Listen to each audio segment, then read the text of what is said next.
हम लोग आ गए हैं इंदौर की एक बहुत ही खूबसूरत सड़क के ऊपर। यह सड़क का नाम क्या है? तो greater Kailash road. Greater Kailash road, old Palasia, जिसको इंदौर म्यूनसिपल कॉरपोरेशन ने बहुत अच्छे तरीके से डेकोरेट किया हुआ है। बहुत ही ब्यूटीफुल तरीके से इसको सजाया गया है। हम लोग यहाँ से स्टार्ट करते हैं। ये ईडी हार्डवेयर है। उसके बाद त्रिवेणी स्टेशनरी है। ये आई के स्काई हाइट्स आई के स्कूल है ना? आई के स्कूल है हाँ ना? हाँ। आई के सेंट उमर स्कूल है। इसके बाद Trishala distributors, flora gift and decor, greeting gifts की कुछ शॉप्स हैं।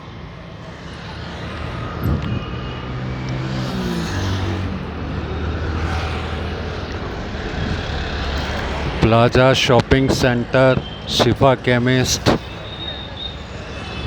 नागर केमिस्ट, अशोक ऑप्टिकल।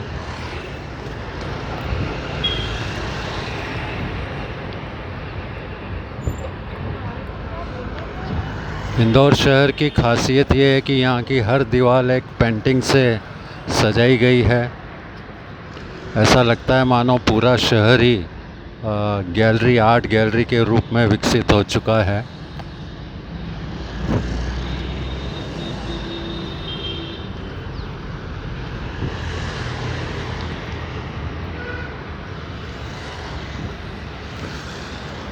हमारा उद्देश्य आपको इंश्योरेंस, बैंकिंग एंड फाइनेंस के साथ साथ शहर की सैर भी कराना है। काफ़ी सारे शहर की मेन स्ट्रीट्स आपको बताना है। जो अच्छे स्पॉट्स हैं उनको आपको बताना है। इंदौर की सड़कें अब काफ़ी साफ़ होने लगी हैं। लगातार चौथी बार इसे स्वच्छता का प्रमाण पत्र मिल चुका है। जहाँ भी जाएंगे शहर के हर कोने में आपको सजी हुई दीवारें मिलती है।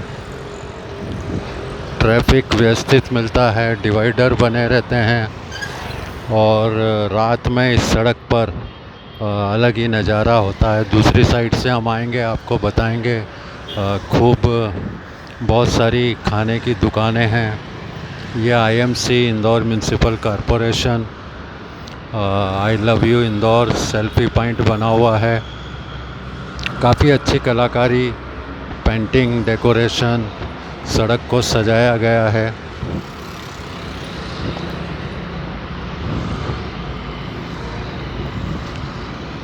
रात में यहाँ लाइटिंग के साथ में शहर का नज़ारा, इस स्ट्रीट का नज़ारा देखने लायक होता है।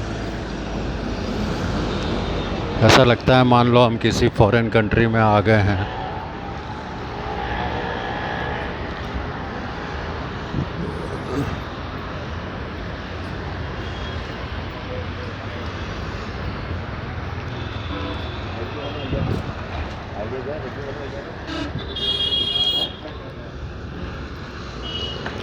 सजी सवेली है इंदौर की स्ट्रीट, ग्रेटर कैलाश रोड।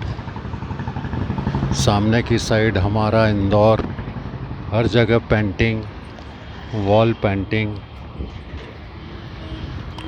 तो हम आपको थोड़ा सा इंश्योरेंस के बारे में बताएं। इंश्योरेंस में जो पॉलिसी टर्म्स कंडीशन होती हैं उनको पढ़ना बहुत ज़रूरी है, क्योंकि टर्म्स कंडीशन अगर नहीं पढ़ते हैं तो बहुत सारे हमारे क्लेम बेवजह नो क्लेम हो जाते हैं।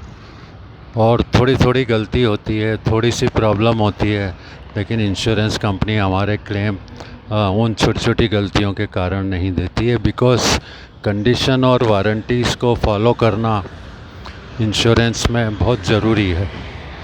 अगर हम कंडीशन को वायलेट करते हैं, वारंटीज़ को वायलेट करते हैं, तो थोड़ा मुश्किल हो जाता है क्लेम लेना कंपनी से। कंपनी चाहती है कि उसके कंडीशंस को बराबर फॉलो किया जाए। तो अगर कंडीशन है कि डबल गनी बैग्स में सामान भेजना है तो सिंगल गनी बैग यूज़ करेंगे तो क्लेम नहीं मिलेगा। अगर कंडीशन है कि फायर फाइटिंग एपरेटस लगाना है, सीसीटीवी लगाना है, रात दिन चौकीदारी होना है, तो ये सारी कंडीशन हमको फॉलो करना है. Violation of any rule condition which is mentioned in insurance contract will make claim as no claim.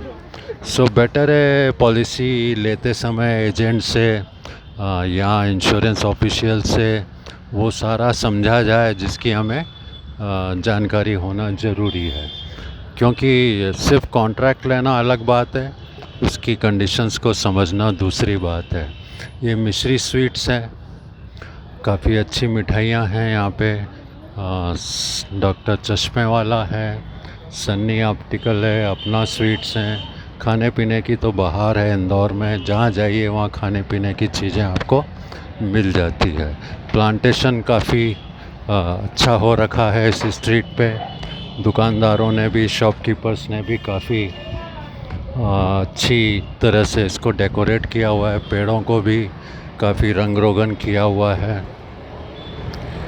तो मैं आपको बता रहा था जो फाइन प्रिंट से इंश्योरेंस टर्म्स एंड कंडीशन है उसको हमें समझना बहुत ज़रूरी है. गणेश कैप मार्ट जो राजवाड़ा पे बहुत फेमस शॉप है, उसका यहाँ एक और शोरूम इस रोड पर आ चुका है. टर्म्स कंडीशन इंश्योरेंस की अगर फॉलो नहीं करते हैं, कोई ब्रीच होता है, बेवजह हमारा क्लेम चला जाता है. इंश्योरेंस की किसी भी कंडीशन को समझने के लिए इंदौर इंश्योरेंस इंस्टीट्यूट ने एक मुहिम चलाई है, एक कैंपेन चलाया है, और उस कैंपेन के ज़रिए हम लोगों तक यह संदेश भिजवा रहे हैं, उनको एजुकेट कर रहे हैं, अवेयर कर रहे हैं कि किस तरह वो पॉलिसी को पढ़ें, समझें, और जिससे उन्हें क्लेम लेने में आसानी हो. सबसे पहली कंडीशन किसी इंश्योरेंस में जो होती है वो होती है क्लेम का इमीडिएट नोटिस देना. अगर हम नोटिस नहीं देते हैं इमीडिएट, जैसे हेल्थ ख़राब हो जाए, हॉस्पिटल में एडमिट होएं, तो हमको सबसे पहले क्लेम का इंटीमेशन देना रहता है.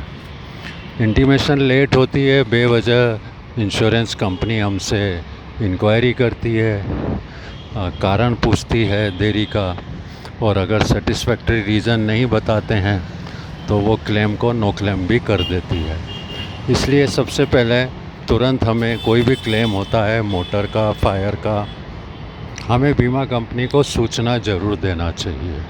दूसरा, जितना जल्दी हो सके फायर ब्रिगेड और पुलिस को भी सूचना देना आवश्यक है. फिर उसके बाद विद इन रीज़नेबल टाइम हमें इंश्योरेंस कंपनी को सारे डॉक्यूमेंट देने हैं. सर्वेयर आता है उनके वहाँ से, वो कागजात देने हैं, सारे प्रूफ देने हैं, जिससे हमारा क्लेम जल्दी से जल्दी सेटल हो जाए. बीमा कंपनियां सामान्यतः ज़्यादा समय नहीं लेती है. अगर हम प्रॉपर फॉर्मेलिटी पूरी करते हैं तो हमारे क्लेम लेने में कोई दिक्कत नहीं होती है. लेकिन अगर कागजात पूरे नहीं होंगे, डॉक्यूमेंट पूरे नहीं होंगे, कोई कंडीशंस को हम फॉलो नहीं करेंगे, तो थोड़ी मुश्किल हो सकती है.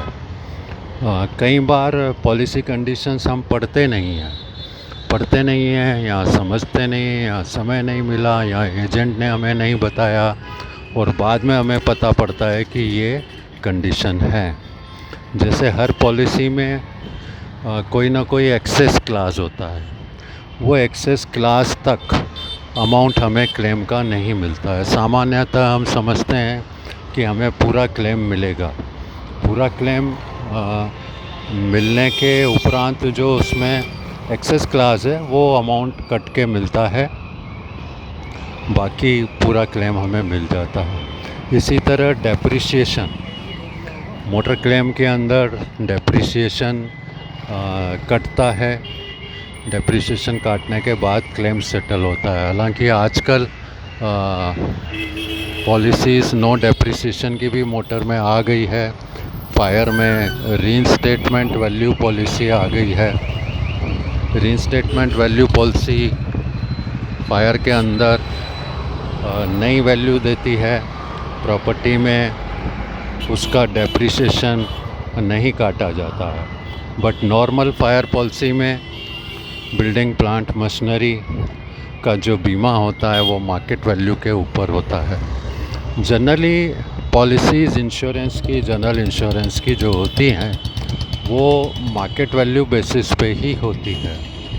Market value basis